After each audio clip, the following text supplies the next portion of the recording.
நம்முடைய உள்ளத்திலே இயேசு பிறக்க வேண்டும். சிறு பிள்ளைகளாகிய நம்முடைய உள்ளத்திலும் பெரியவர்களுடைய உள்ளத்திலும் இயேசு வந்துவிட்டால் ஒரு மாறுதல் வரும், வேதம் சொல்லுகிறது.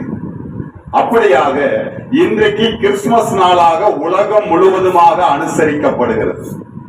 உலகம்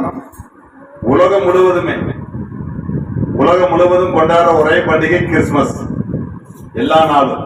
இதற்கு ஆதாரமாக நீங்க படிக்கிற புக்லயே இருக்கு. நீங்க படிக்கிற புக்ல இருக்குது. யாராலையும் அதை எடுக்க முடியாது. யாரால எடுக்கலாம்னு நினைச்சாங்க, அது முடியல. என்ன போட்டிருக்குன்னா கிபி கி 3 போட்டிருக்கு. கிபி என்றால் கிறிஸ்து பிறப்பதற்கு பின்பு.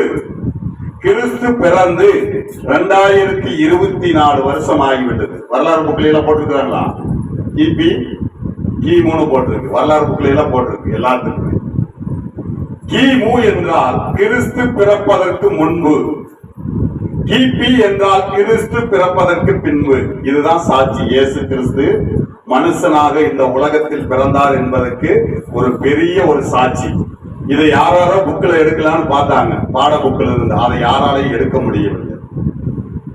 அதனால கிறிஸ்து இந்த உலகத்திலே மனுஷனாக பிறந்தார். வேதாகமத்திலே நாம் ஒரு சில பகுதிகளை மட்டும் சிறிது நேரம் நாம் தியானிக்க போகிறோம். ஏசாயா தீர்க்க தரிசன புஸ்தகம் 9ஆம் அதிகாரம் 6வது வார்த்தை வாசி. நமக்கு ஒரு பாலகன் பிறந்தார், நமக்கு ஒரு குமாரன் கொடுக்கப்பட்டார், கர்த்தத்துவம் அவர் தோளின் மேல் இருக்கும், அவர் நாமம் அதிசயமானவர், ஆலோசனை கர்த்தர், வல்லமையுள்ள தேவன், நித்திய பிதா, சமாதான பிரபு எனப்படும். நம்முடைய ஆண்டவர் சொல்லுகிறார், நான் ஒருவனே தேவன், என்னை தவிர உங்களுக்கு வேறு ஒரு தேவர்கள் உண்டாயிருக்க வேண்டாம் என்று வேதம் நமக்கு சொல்லுகிறது. அதன் பிரகாரமாக நமக்கு ஒரு பாலகன் பிறந்தார். குழந்தையாய் இயேசு நம்ம கும்பிடலாமா? கும்பிடக்கூடாது. இயேசு சிலை வச்சு கும்பிடலாமா? கும்பிடக்கூடாது. இயேசு படத்தை வச்சு கும்பிடலாமா? கும்பிடக்கூடாது. நம்முடைய ஆண்டவருக்கு உருவம் கிடையாது. இன்னைக்கு என்ன பண்றாங்க? குழந்தையாக இயேசு கும்பிடுறாங்க, குழந்தை இயேசுன்னு சொல்லிட்டு கும்பிடுறாங்க. தவறான ஒரு இது. தவறான நம்ம ஒரு பாதையிலே போனால் நம்முடைய குடும்பம் தவறாகத்தான் இருக்கும். நமக்கு ஒரு பாலகன் பிறந்தார், நமக்கு ஒரு குமாரன் கொடுக்கப்பட்டார், கர்த்தத்துவம் அவர் தோளின் மேல் இருக்கும். நம்முடைய ஆண்டவருக்கு பேர் என்ன தெரியுமா? அவர் அதிசயமானவர்.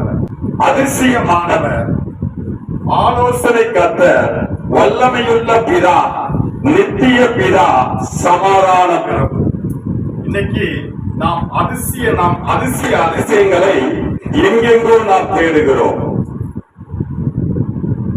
ஆலோசனை கர்த்தர். இன்னைக்கு மனுஷனிடத்திலே போய் நாம் ஆலோசனை கேட்கிறோம். யாரிடத்துல?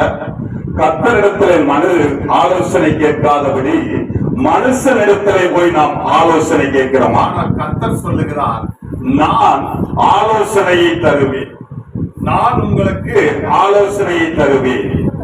அதனால்தான் வேதம் சொல்லுகிறது, அதிசயமானவர், ஆலோசனை கர்த்தர், வல்லமையுள்ள பிதா, நித்திய பிதா, சமாதான பிரபு. இன்னைக்கு நம்முடைய நண்பர்களுக்குள்ள நமக்கு சமாதானம் இல்லைன்னு என்ன ஆகுது? சண்டை வருது. பக்கத்துல உட்கார்ந்துக்கிறீங்கிட்ட சண்டை வருகிறது. சிறு பிள்ளைகள் எப்படி இருக்கணும்? சமாதானமாக இருக்க வேண்டும். நாம் சமாதானமாக இருந்தால் மாத்திரமே தேவன் நம்மோடு இருப்பார். வேதம் சொல்லுகிறது, நமக்கு ஒரு பாலகன் பிறந்தார், நமக்கு ஒரு குமாரன் கொடுக்கப்பட்டார், கர்த்தத்துவம் அவர் தோளின் மேல் இருக்கும், அவர் சமாதான பிரபு, வல்லமையுள்ள தேவன். இந்த தேவன் வல்லமையுள்ள தேவன். உங்களுக்கு சொன்ன பார்த்தியா? இந்த தேவனுக்கு முன்பாக எந்த மந்திரங்களும் எந்த ஒரு சூனியங்களும் நிற்க முடியாது. நாம் ஒரு தாண்டு ஏதாவது ஒண்ணு கீழே கிடக்கிறத தாண்டிக்குமா போய் எந்திரம் கட்ட போறோம். அந்த எந்திரம் சரியாக மறுபடியும் இன்னொரு எந்திரம் கட்டலாம், சரியாக. ஆனால் தேவனுடைய வார்த்தை சொல்கிறது, இந்த ஆண்டவர் வல்லமையுள்ளார். நீங்கள் வேண்டினால், முழங்கால் படியிட்டு நீங்கள் வேண்டினால் இந்த தேவன் செய்கிறதுக்கு அவர் சாத்தியமாக இருக்கிறார். வாசிங்க ஏசாயா தீர்க்கதரிசன புஸ்தகம் 11வது அதிகாரம் 2வது வார்த்தை வாசிங்க. நாணத்தையும் உணர்வையும் அருளும் ஆவியையும், ஆலோசனையும் பலனையும் அருளும் ஆவியையும், அறிவையும் கர்த்தருக்கு பயப்படுகிற பயத்தையும் அருளும் ஆவியையும் ஆவியாகிய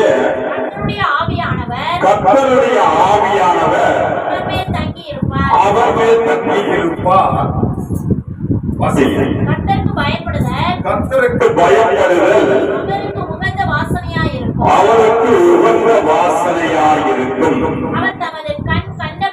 அவர் தன் கண் கண்டபடி நியாயம் தீர்க்காமலும் நமது காது கேட்டபடி தீர்ப்பு செய்யாமல் வேதம் சொல்லுகிறது. நாணத்தை நாணத்தையும் உணர்வையும் ஆற்றலும் ஆவியையும். இன்றைக்கு அநேகருக்கு நாணம் இல்லை. உலகத்தினுடைய நாணம் இருக்குது, வேதத்தினுடைய நாணம் இல்லை. இந்த நாணம் நமக்கு வேண்டுமானால் இயேசு உள்ளத்திலே பிறக்க வேண்டும். அநேகருக்கு சிறு பிள்ளைகளுக்கு படிப்பு வரலைன்னு டியூஷன் வைப்பாங்க. டியூஷனுக்கு போயும் படிப்பு வராது.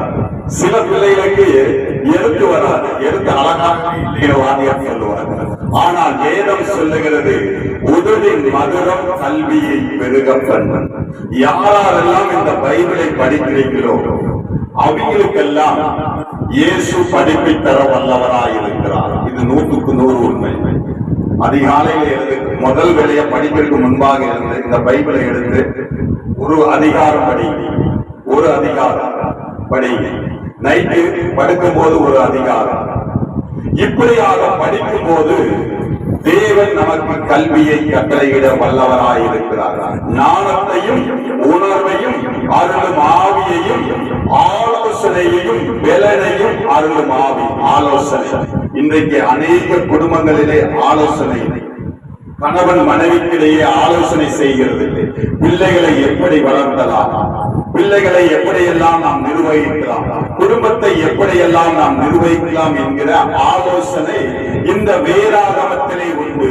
அதனால் தான் பைபிள் சொல்லுகிறது, நீங்கள் வேத வசனங்களை ஆராய்ந்து பார்த்து நலமானதை நீங்கள் பிடித்துக் கொள்ளுங்கள். இந்த வேத வசனத்தை படிக்கும் போது இயேசு உள்ளத்திலே பிறப்பார். இன்று உலகத்திலே பிறந்தார் என்று உலகம் சொல்லுகிறது. இந்த இயேசு நம்முடைய உள்ளத்திலே பிறக்கும் போதுதான் நமக்கு நல்ல அறிவு வரும், நல்ல ஞானம் வரும், நல்ல புத்தி வரும். இன்னைக்கு எத்தனை பசங்க பெற்றோர்களை மறைக்கிறது? அம்மா அப்பா ஏதாச்சும் சொன்னாங்கன்னா எனக்கு தெரியும். எப்படி தெரியும்? அம்மா அப்பாவுக்கு தெரியாது, நமக்கு தெரியுமா? தெரியுமா? நீ தெரியாது. அவங்களுக்கு தெரிந்தது நமக்கு தெரியாது. அந்த கெட்ட வார்த்தை ஒன்றும் வாயிலிருந்து நமக்கு வரக்கூடாது. அதனால்தான் சொல்லுகிறது, ஆலோசனையும் வேலனையும் அருளும் ஆவியையும் அறிவையும் கர்த்தருக்கு பயப்படுகிற பயம். கர்த்தருக்கு பயப்படுகிறது தெரியுமா? கெட்ட காரியங்களை செய்யறது. கெட்ட காரியங்களை செய்யும் போது நமக்கு பயம் இருக்கா? அதுதான் பயம்.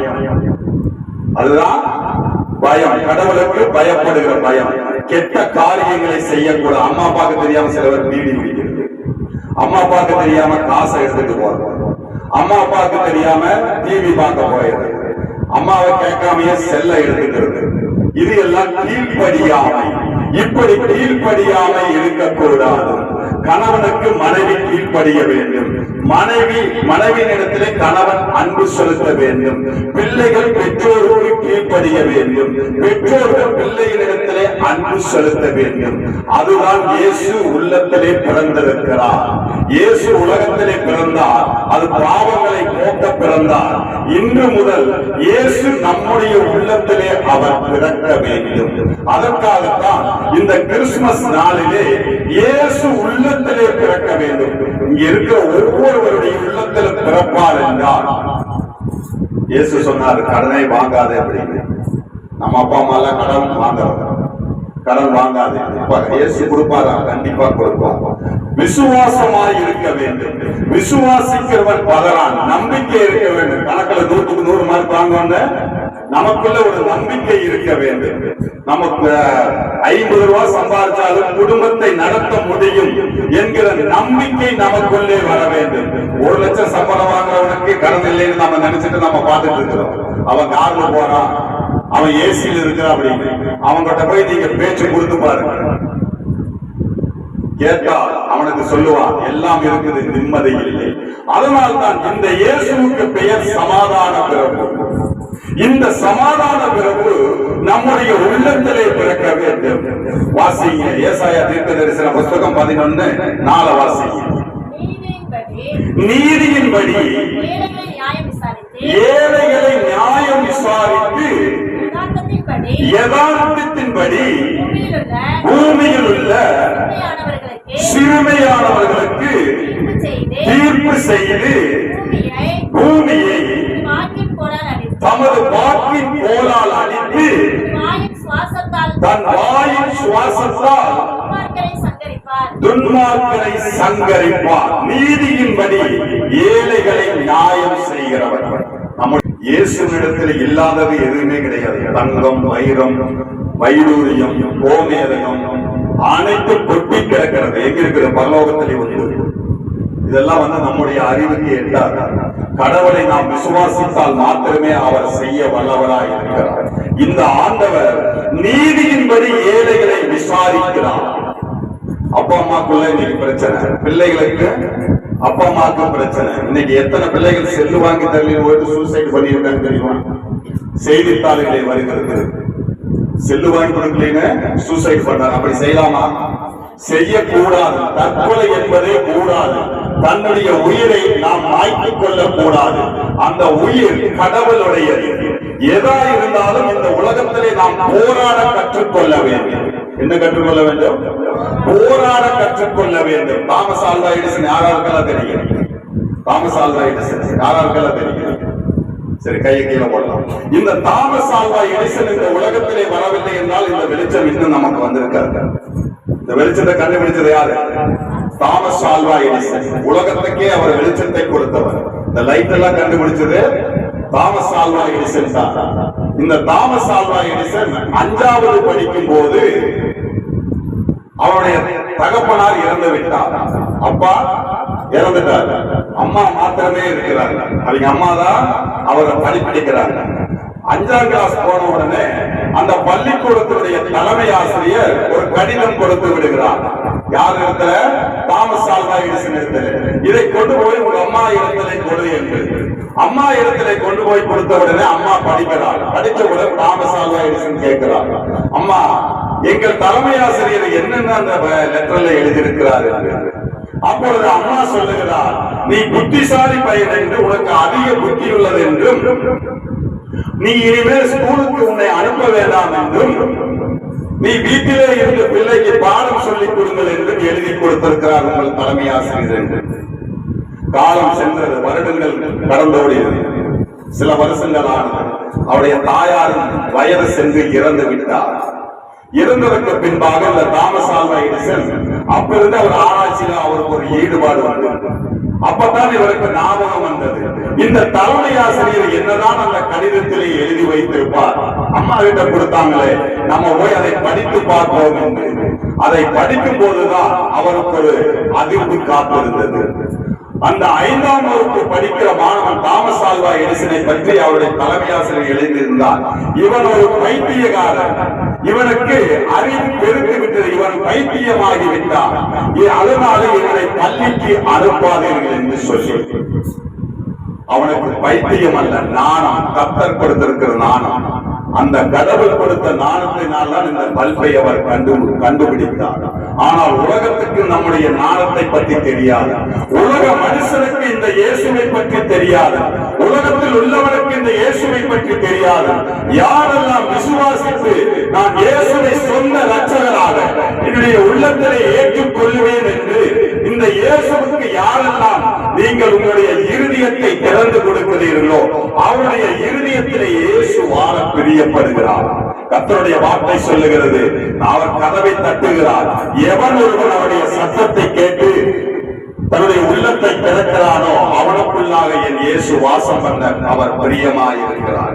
இந்த கிறிஸ்துமஸ் நாளிலே வேதம் சொல்லுகிறது, அவர் ஏழைகளின் தெய்வம், நீதியின்படி ஏழைகளை விசாரித்து யதார்த்தமாய் பூமியில் உள்ள சிறுமியானவரை தீர்ப்பு செய்து பூமியை தமது வாக்கின் கோலால் அடித்து.